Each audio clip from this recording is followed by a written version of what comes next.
দক্ষিণ ত্রিপুরার শান্তিরবাজার রেল স্টেশনের নিরাপত্তা ও রক্ষণাবেক্ষণ নিয়ে স্থানীয়দের মধ্যে উদ্বেগ বাড়ছে।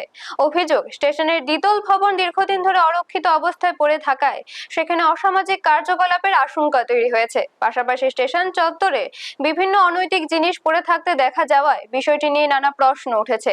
স্থানীয়দের দাবি, সন্ধ্যার পর স্টেশনের দ্বিতল ভবনে নেশাগ্রস্ত অসামাজিক ব্যক্তিদের আনাগোনা বেড়ে যায়।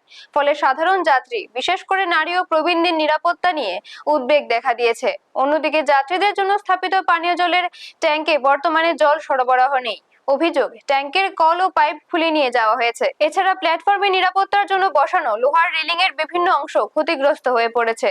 অনেক জায়গায় মোর্চা ধরা ধারালো লোহার অংশ বেরিয়ে থাকায় দুর্ঘটনার আশঙ্কাও তৈরি হয়েছে। স্থানীয় বাসিন্দাদের দাবি, স্টেশনে নিয়মিত নজরদারি বাড়ানোর পাশাপাশি ক্ষতিগ্রস্ত পরিকাঠামো দ্রুত মেরামত করা হোক। তাদের মতে, নিরাপত্তা ব্যবস্থা জোরদার করা এবং স্টেশনের যথাযথ রক্ষণাবেক্ষণ নিশ্চিত করা হলে যাত্রীদের ভোগান্তি কমবে এবং অসামাজিক কার্যকলাপও নিয়ন্ত্রণে আসবে।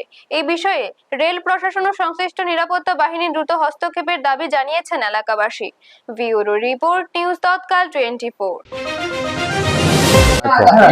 জলটা নামে না, জল নামার কোনো রাস্তা নেই, জল আমাদের ড্রেনটা না তৈরি সব বন্ধ।